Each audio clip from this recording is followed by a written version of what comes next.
لو شاء اللہ کہ اگر اللہ چاہتے ما عبدنا من دونہ ہم عبادت نہ کرتے اللہ کے علاوہ من شیئن کسی بھی چیز کی، نحن ولا آباؤنا نہ ہم کرتے نہ ہمارے آباء و اجداد کرتے، تو یہ تو شرک اعتقادی بھی نہ کرتے، ولا حرمنا من دونی من شیء اور نہ ہم اللہ کے مقابلے میں کسی چیز کو حرام کرتے، نہ ہم شرک فعلی کرتے، نہ شرک اعتقادی ہم کرتے نہ شرک فعلی ہم کرتے اگر اللہ کی چاہت نہ ہوتی، لیکن اللہ کی چاہت ہے، اس سے پتہ لگ رہا ہے کہ یہ جو ہم کام کر رہے ہیں یہ اللہ کے نزدیک پسندیدہ ہے۔ تو بہرحال اس طرح صغرا کبرا کو ملا کر یہ اپنے کفر اور شرک کو جو ہے مضبوط کر رہے ہیں۔ کذالک فعل الذین من قبلہم، یہ ایک ان کے اوپر تعریض ہے اور ایک ان کے اوپر رد ہے کہ تم قرآن کے متعلق یہ کہتے تھے کہ یہ قرآن جو ہے اساطیر الاولین، پہلوں کی بنائی ہوئی باتیں ہیں، اور پہلے زمانے میں بھی لوگ اس طرح گزرے تھے اور اسی طرح توحید کی باتیں کرتے رہے اور یہ پہلوں کی باتیں ہیں۔ اچھا، اگر قرآن پہلوں کی باتیں ہیں، توحید کی دعوت پہلوں کی باتیں ہیں، تو آپ ہمیں یہ بتلاؤ یہ جو آپ اعتراض کر رہے ہو یہ کون سی پچھلوں کی باتیں ہیں؟ یہ بھی تو آپ نے اپنے آباء و اجداد، مشرک آباء و اجداد سے یہ بات لی ہے اور اس کو اپنے اس دور کے اندر، اپنے اس موجودہ دور کے اندر جو ہے ایک خاص صورت اور شکل کے اندر پیش کر رہے ہو۔ باقی اس کا ملبہ اور اس کی ماہیت اور حقیقت وہی ہے جو پہلوں نے بیان کی تھی۔ پہلوں نے اس کو ایک اور حیت میں بیان کیا تھا، آپ ایک اور حیت میں بیان کر رہے ہو۔ پہلوں نے اس کو ایک الگ صورت اور جامع میں پیش کیا تھا، آپ ایک الگ اور صورت میں جامع میں پیش کر رہے ہو۔ تو بہرحال یہ ان پر تعریض ہے کہ یہ جو آپ نے یہ اعتراض کیا، یہ اعتراض آپ کی طرف سے کوئی نیا نہیں ہے، بلکہ یہ پہلے مشرکوں کی طرف سے بھی آ چکا ہے۔ فَهَلْ عَلَى الرُّسُلِ إِلَّا الْبَلَاغُ الْمُبِينُ، سو نہیں ہے رسول کے اوپر مگر بات کا واضح طور پر پہنچا دینا۔ اب اس جملے کے اندر مشرکوں کے اس اعتقاد میں کہ اگر اللہ کی چاہت ہوتی تو ہم شرک نہ کرتے، تو یہ باتیں جو ہے اس کا رد بھی ہو گیا، اچھے انداز سے رد ہو گیا۔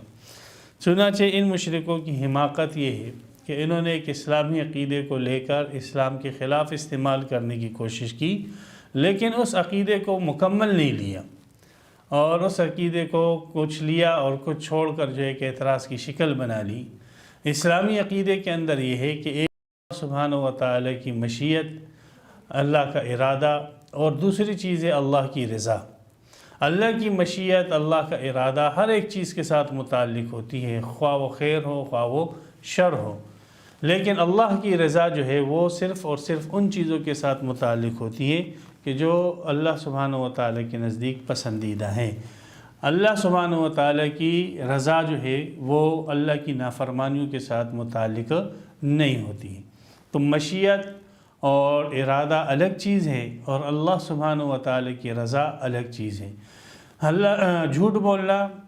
کوئی شخص جھوٹ بولتا ہے تو اس کے ساتھ اللہ سبحانہ و تعالیٰ کی مشیت اور ارادہ تو متعلق ہوگا، لیکن اللہ کی رضا اس کے ساتھ متعلق نہیں ہوگی، اس لیے کہ یہ نافرمانی ہے۔ تو مشیت اور ارادہ الگ چیز ہے اور اللہ کی رضا جو ہے وہ الگ چیز ہے۔ اب کامیابی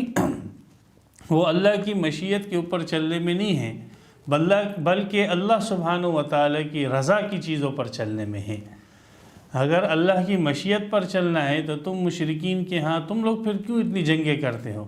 تمہارے ہاں کوئی چوری کرتا ہے، کوئی ڈاکے ڈالتا ہے، کوئی برائیاں کرتا ہے تو تم لوگ اس کے ساتھ الجھتے ہو اور اس کو مارتے پیٹتے ہو۔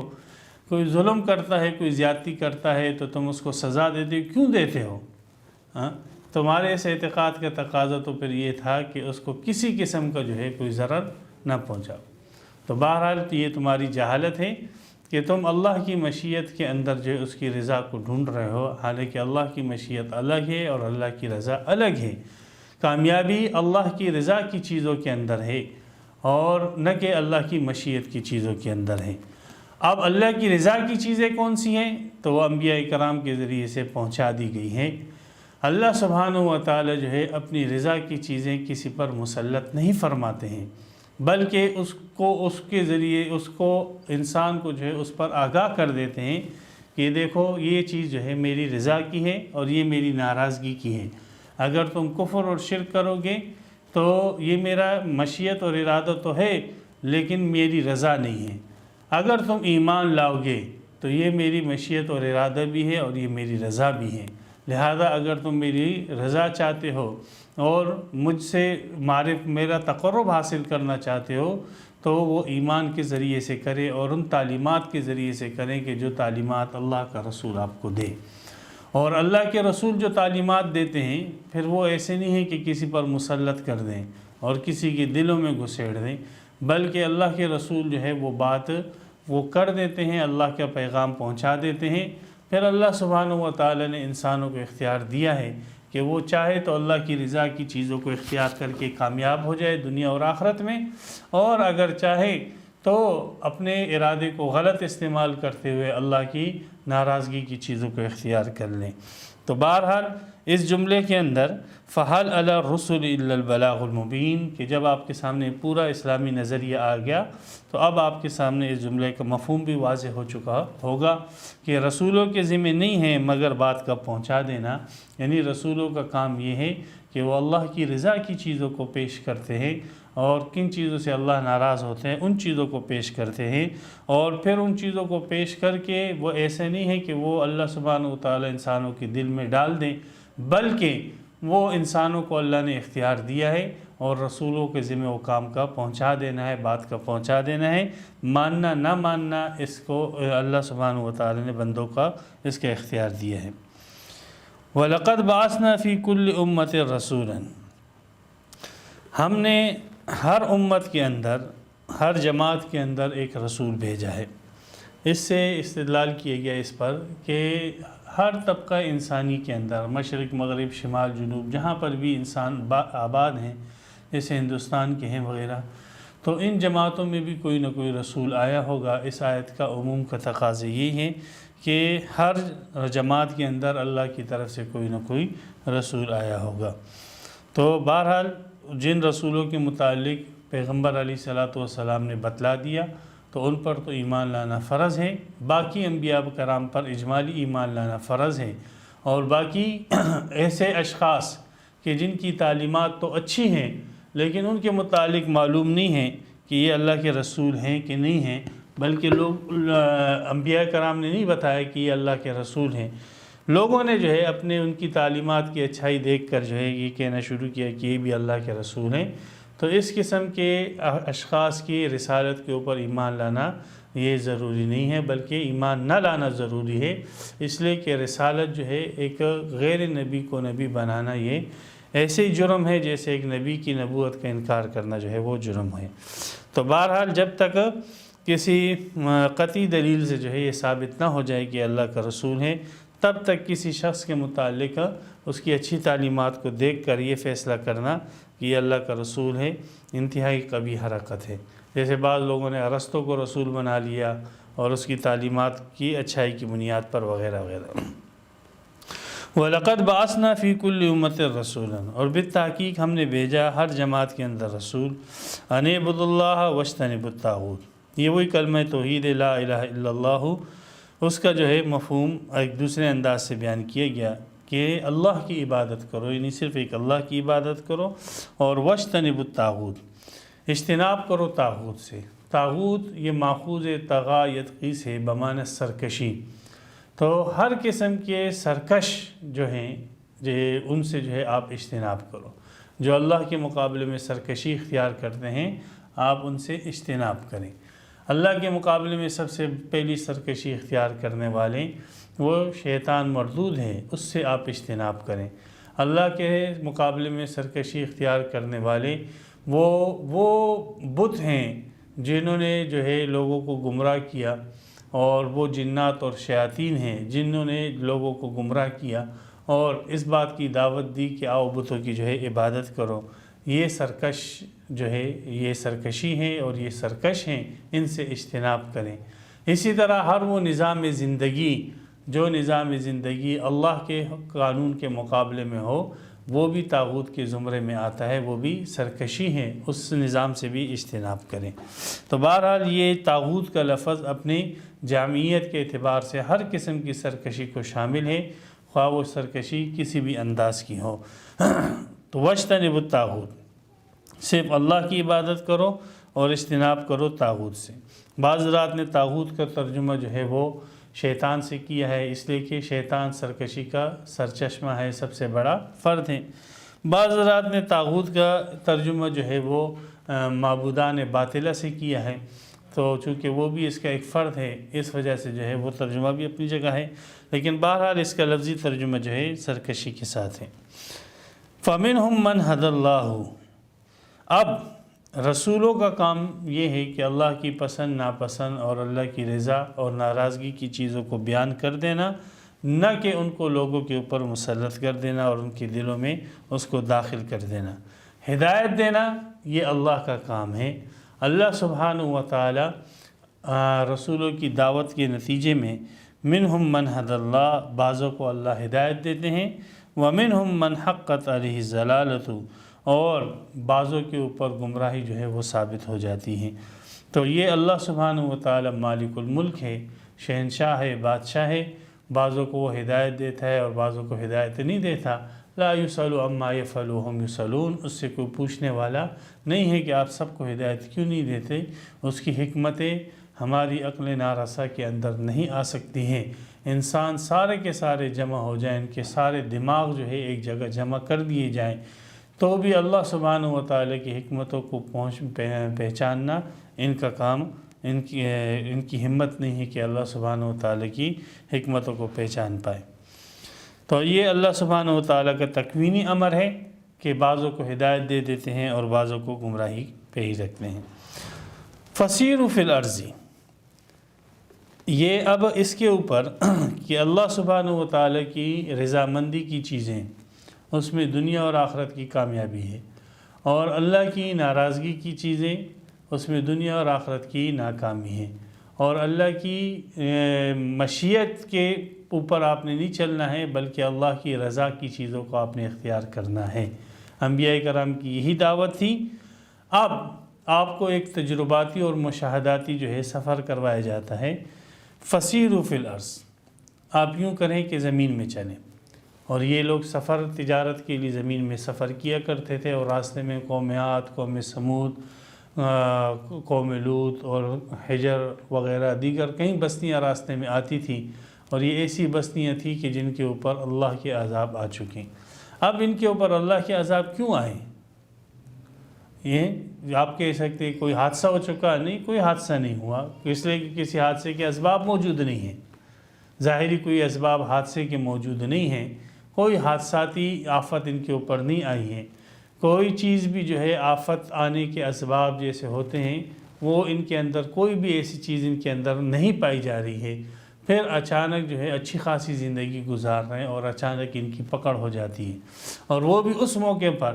کہ جب یہ رسولوں کی تکذیب کرتے ہیں، اور رسول بھی ان کو دھمکی دے دیتے ہیں کہ اگر نہیں مانو گے تو اللہ کا عذاب تم پر آئے گا۔ پھر اس کے فوراً بعد وہ جو ہے اس قوم کے اوپر اللہ کا عذاب آ جاتا ہے، اور وہ قوم تہس نہس اور نابود ہو جاتی ہے، اور رسول اور اس کے پیروکار جو ہے اس عذاب سے بچ جاتے ہیں۔ تو یہ تو ایک مشاہداتی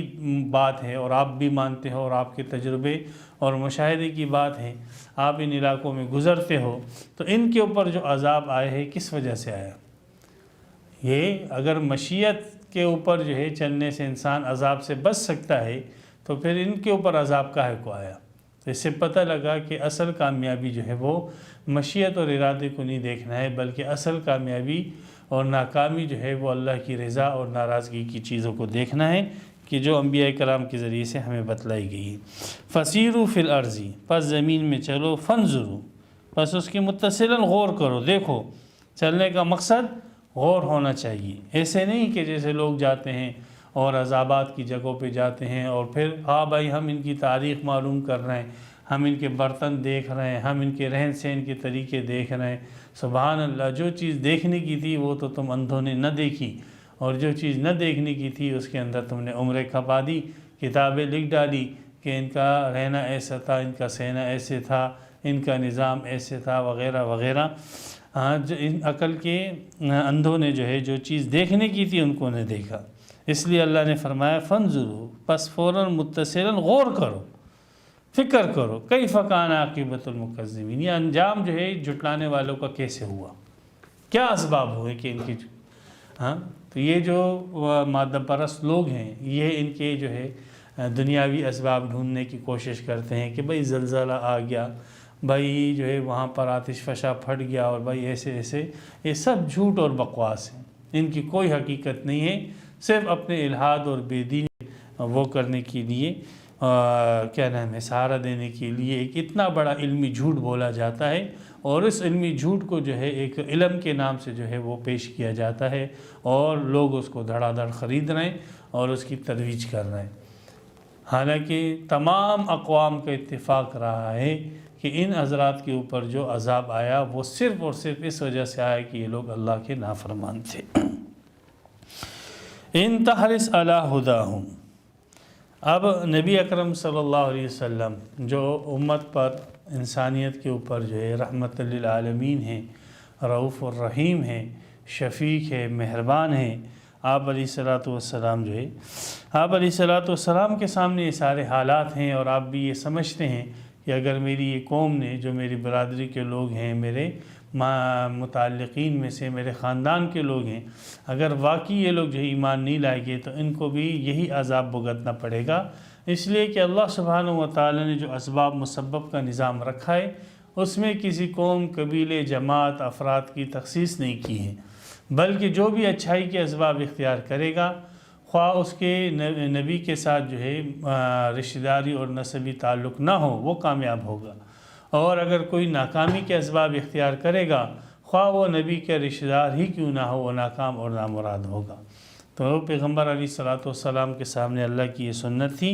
اس لیے آپ علیہ الصلوۃ والسلام یہ حرص رکھتے تھے اور یہ تمنا رکھتے تھے کہ کسی طریقے سے یہ لوگ ہدایت پر آ جائیں اور ان کو ہدایت مل جائے۔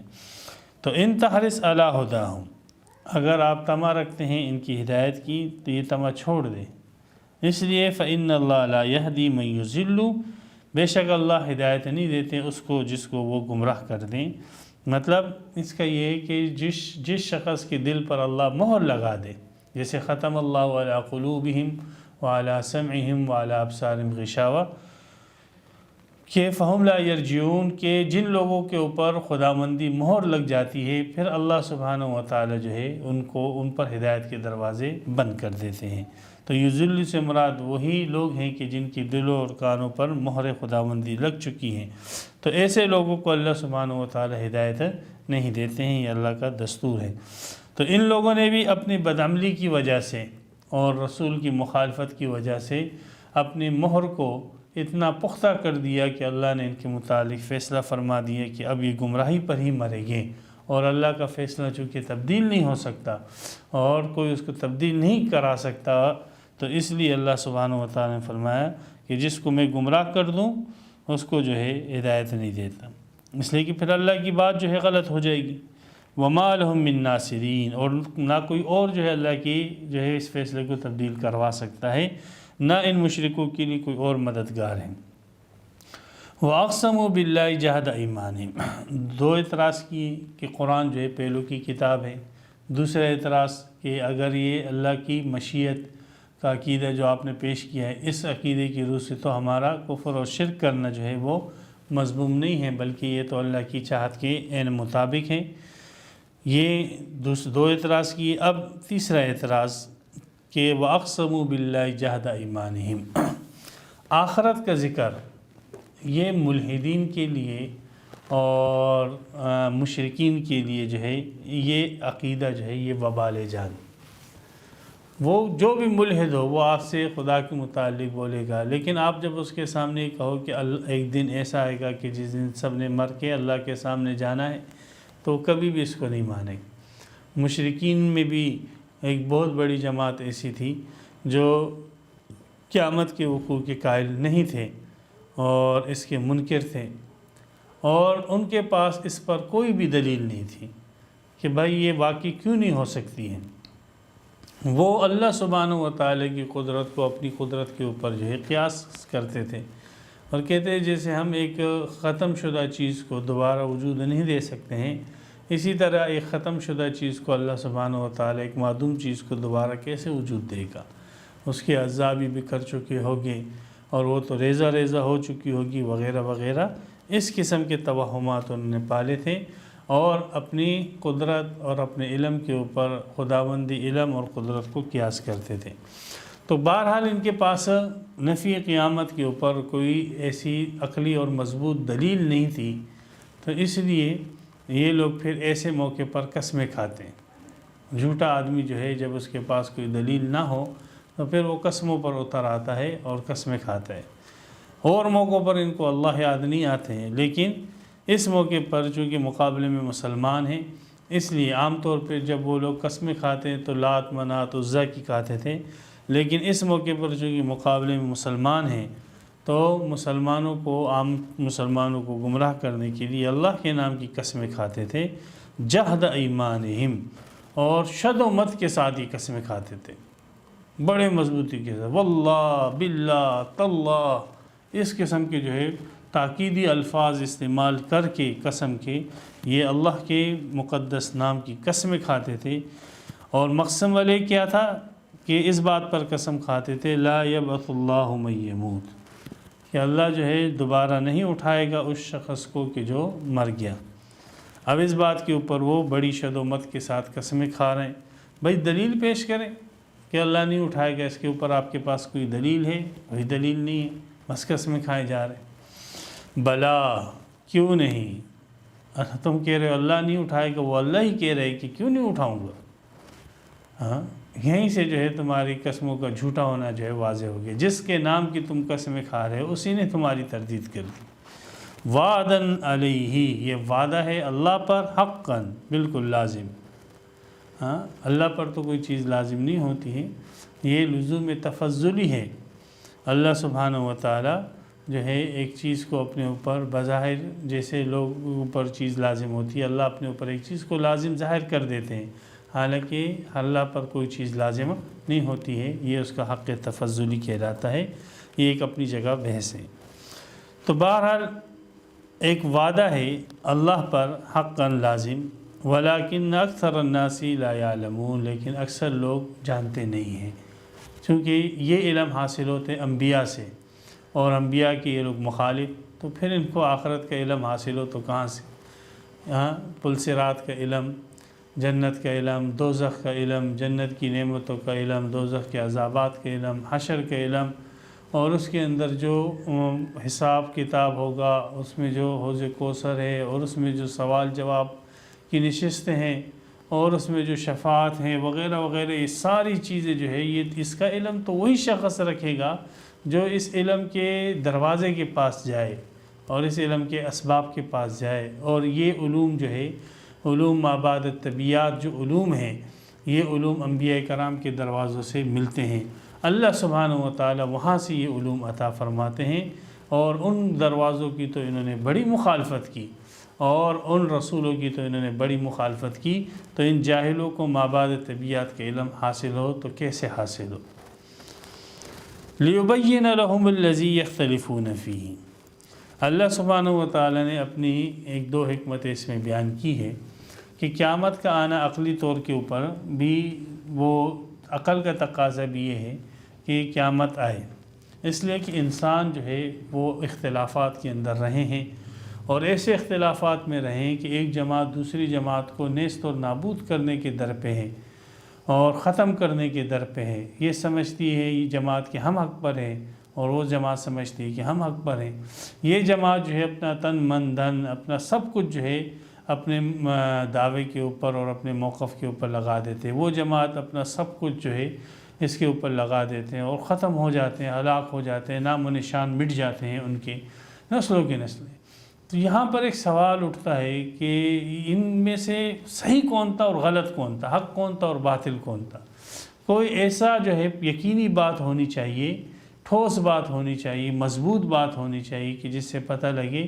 کہ کون سی جماعت ان میں حق پر تھی اور کون سی نہ حق پر تھی۔ اور پھر اس کے نیچے جو ہے جماعتوں کے اختلاف سے نیچے پھر افراد کا اختلاف ہے، پھر اس کے نیچے پھر اگر شریعت کے اندر آپ دیکھیں علماء کرام کا اختلاف، پھر فرقے بندیاں ہیں، پھر اگر ایک ہی فرقے کے لوگ ہیں تو ان کے اندر پھر مسائل کا اختلاف، پھر اگر ایک ہی مسلک کے لوگ ہیں تو پھر ان کے اندر بھی جو ہے تنظیمی امور کے اندر اختلاف ہے، اختلاف در اختلاف ہے۔ تو یہ اختلافات جو اتنی کثیر تعداد کے اندر انسانیت کے اندر پائے جاتے ہیں، اور ہر ایک طبقہ اور ہر ایک فرد اور ہر ایک جماعت یہ سمجھتی ہے کہ میری جو رائے ہے اور میں جو بات کر رہا ہوں وہ حق ہے اور دوسرے کی بات باطل اور گمراہی ہے، تو کوئی نہ کوئی ایسا ٹھوس ذریعہ ہونا چاہیے کہ جس میں یہ معلوم ہو جائے کہ کس کی رائے حق ہے اور کس کی رائے باطل ہے۔ تو یہ قیامت کا دن ہی ہوگا جس دن یہ بتلا دیا جائے گا کہ یہ جماعت کی رائے حق پر تھی اور اس جماعت کی رائے باطل پر تھی، اس معاشرے کی رائے حق پر تھی اور اس معاشرے کی رائے باطل پر تھی، اس فرد کی رائے حق پر تھی اور اس فرد کی رائے جو ہے وہ باطل پر تھی، اس عالم اور فقیر کی رائے حق پر تھی اور اس عالم اور فقیر کی رائے جو ہے وہ باطل پر تھی۔ تو ایک تو عقل کا تقاضا یہ ہے کہ قیامت ہونی چاہیے تاکہ اختلافات جو لوگوں کے درمیان دنیا میں ہوئے ہیں وہ واضح ہو جائے کہ اس میں حق اور باطل کون سے ہیں۔ تو یہ حکمت اللہ سبحانہ وتعالی نے یہاں بیان فرمائی، لِيُبَيِّنَ لَهُمُ الَّذِينَ يَخْتَلِفُونَ، تاکہ واضح کر دیں ان لوگوں کے لیے جو اختلاف کرتے ہیں فیہ، اس میں یعنی حق کے اندر اختلاف کرتے ہیں، تو ان میں اللہ سبحانہ وتعالی اس حق کو جو ہے ان کے سامنے واضح کر دیں۔ اور اخلاقی طور پر بھی قیامت کا آنا اس لیے جو ہے وہ ضروری ہے کہ بہت سارے لوگ جو اچھے زندگی گزارتے ہیں، اعمال صالحہ کے ساتھ نیک سیرت نیک صورت جو ہے زندگی گزارتے ہیں، اچھی زندگی گزارتے ہیں، لیکن وہ نیک لوگ جو ہے ان کی حالت جو ہے دنیا کے اندر یہ ہوتی ہے کہ ان کو ضروریات زندگی بھی پوری طرح میسر نہیں ہوتی، وہ ضروریات زندگی کو ترس رہے ہوتے ہیں، اور اس کے بالمقابل فاسق فاجر اور ظالم اور جابر وہ پوری عمر جو ہے عیش و عشرت کے اندر اور ہر قسم کے ناز و نعم کے اندر جو ہے پل رہے ہوتے ہیں، اور اسی پر وہ مر جاتے ہیں۔ اور وہ غریب آدمی نیک آدمی اپنی غربت کے اندر مر جاتا ہے۔ تو اخلاق کا تقاضا بھی یہ ہے کہ کوئی ایسا جہان ہونا چاہیے کہ جہاں پر جو ہے اس نیک وکار کو اپنی نیکیوں کا بدلہ ملے اور اس بد کردار کو جو ہے اپنی بد کرداری کا سزا ملے۔ وَلِيَعْلَمَ الَّذِينَ كَفَرُوا أَنَّهُمْ كَانُوا كَاذِبِينَ، اور دوسری حکمت یہ ہے تاکہ جان لے وہ لوگ کہ جنہوں نے کفر کیا کہ بے شک وہ جو ہے جھوٹے تھے، وہ اپنے اعتقادات کے اندر جھوٹے تھے، اپنے اقوال کے اندر جھوٹے تھے، اور قیامت کے انکار کے اندر جو ہے وہ جھوٹے تھے۔ تو اللہ نے حکمتیں بھی واضح کر دی۔ باقی اللہ کی قدرت اور اللہ کا علم دیکھنا ہے تو دیکھو، ہماری قدرت اور ہمارا علم تو ایسا ہے، انما قولنا لشیء، کسی بھی چیز کے لیے بڑی سے بڑی چیز کیوں نہ ہو، ہمارا قول بڑی سے بڑی چیز کے لیے جب ہم اس کا ارادہ کرتے ہیں، ان نقول له کن فیکون، ہم اسے کہتے ہیں ہو جا تو وہ ہو جاتی ہے، یعنی وہ وجود میں آ جاتی ہے، عدم سے وجود میں آ جاتی ہے۔ ہمارے لیے تو قیامت کا قائم کرنا ہم انسانوں کے پلک جھپکنے کی مقدار سے پہلے جو ہے قائم کر سکتے ہیں۔ اللہ سبحانہ وتعالی کے علم اور قدرت کو اپنے علم اور قدرت کے اوپر قیاس نہ کریں۔ تو بہرحال یہاں پر یہ تین اعتراض جو ہے ان کے مشرکین کے ہوئے ہیں، تاکہ ان تین اعتراضات کے ذریعے سے ان کا بنیادی مقصد رسول اللہ صلی اللہ علیہ وسلم کی تعلیمات کو اٹیک کرنا ہے، اور آپ علیہ السلام کی جو نبوت کی دلیل یعنی قرآن،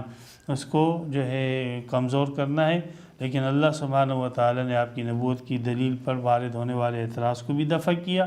اور آپ علیہ السلام کی لائی ہوئی تعلیمات یعنی اللہ سبحانہ وتعالی کی چاہت اور رضا کا عقیدہ اور قیامت کا عقیدہ، ان دونوں عقیدوں کو بھی اللہ سبحانہ وتعالی نے اچھے انداز سے اور اچھے طریقے سے دلائل کے ساتھ مبرہن کر کے بیان کیا، اور اس پر وارد ہونے والے ان کے مشرکین کی شبہات کو بہت ہی سہل اور آسان انداز سے جو ہے اللہ سبحانہ وتعالی نے رد فرما دیا۔ اللہ سبحانہ وتعالی جو ہے ہمیں حق اور سچ سمجھنے کی توفیق عطا فرمائے، انبیاء اور رسولوں کی جماعتوں کے ساتھ وابستہ رکھے، اور خاص کر خاتم النبیین آخری نبی حضرت محمد مصطفیٰ صلی اللہ علیہ وسلم کے ساتھ موت تک ہمارا تعلق قائم اور دائم رکھے، اور اسی پر اللہ تعالی ہمیں موت عطا فرمائے۔ وآخر دعوانا ان الحمدللہ رب العالمین۔ تفسیر قرآن پر مبنی پروگرام قول اللہ